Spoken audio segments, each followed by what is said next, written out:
Hey there all YouTubers, Chris Robson here. Recently I've just reached 100 subscribers on my YouTube channel, and what better way to celebrate it than with a book reading of Thomason of the Rock and Roll Story from the Little Old Engine Railway Series book. And I'm going to do it now. When Skarloey's turn came, he was glad to take out the coaches and meet old friends. He met Rusty up the line. "You know," he said, "if I couldn't see the old places, I'd think I was on a different railway." Rusty laughed. "We hoped you would. Mr. Hugh, our foreman, said, 'Rusty, Skarloey's coming home. Let's mend the track so well that he won't know where he is.' And we did. And you didn't, if you take my meaning." Skarloey chuckled away. He liked this hard-working, friendly little engine. "There's still one bad bit," said Rusty anxiously that evening. "It's just before the first station. We hadn't time." "Never mind," said Skarloey. "It's much better now than it was." "Maybe better, but it's not good," replied Rusty. "An engine might come off there. Peter, Sam and Sir Handel take care, and so do you. But I'm worried about Duncan. He will do rock and roll. I shouldn't like his passengers hurt. What's that about me? I'm a plain engine and believe in plain speaking. Speak up and stop whispering in corners." Rusty told Duncan about the bad bit of line and warned him to be careful. "Huh," he grunted. "I know my way about. Thank you. I don't need smelly diesels to tell me what to do." Rusty looked hurt. "Never mind," said Skarloey. "You've done your best." He said no more, but he thought a great deal. The next morning, Rusty left Duncan to find his own coaches. Duncan snorted and banged about the yard, then clattered crossly to the station. James was there already. "You're late," he snapped. "Ugh, I know," said Duncan. "It's that smelly diesel's fault. He thinks he can teach me how to stay on the rails, and then goes off and leaves me to find my own coaches."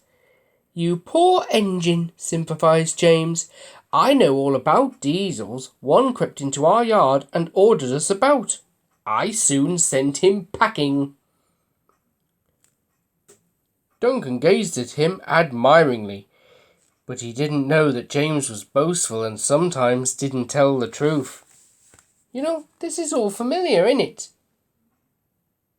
BTW, this is a reference to the Train Boys to the TB76 video. James meets his match, but never mind. "Send him packing! Send him packing!" snorted Duncan.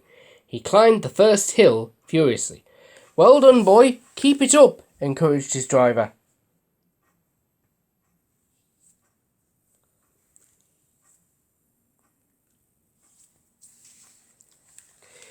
They were soon near the first station. Duncan was pleased.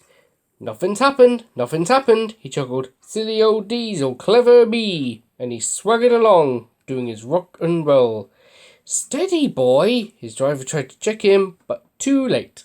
There was a tearing, cracking, crunching sound, and Duncan stopped bumpily. "Sleepers and ballast!" he exclaimed. "I'm off!" And he was.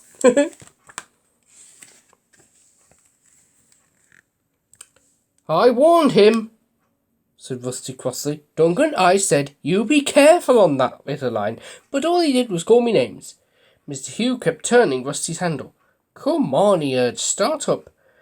"No, Mr. Hugh, sir, I'm sorry to disoblige, but I won't help that Duncan."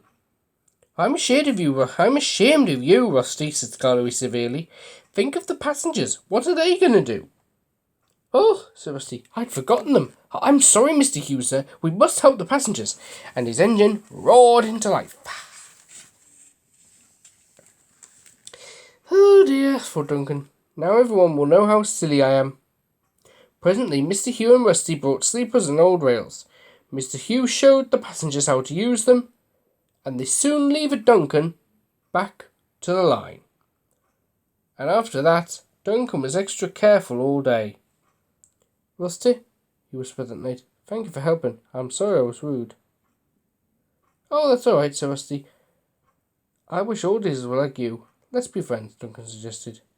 "Suits me," smiled Rusty, and we'll mend that bad bit first thing tomorrow. What did you think of this? So what did you think of the story? Nice, huh? Perfect way to celebrate 100 subscribers, huh?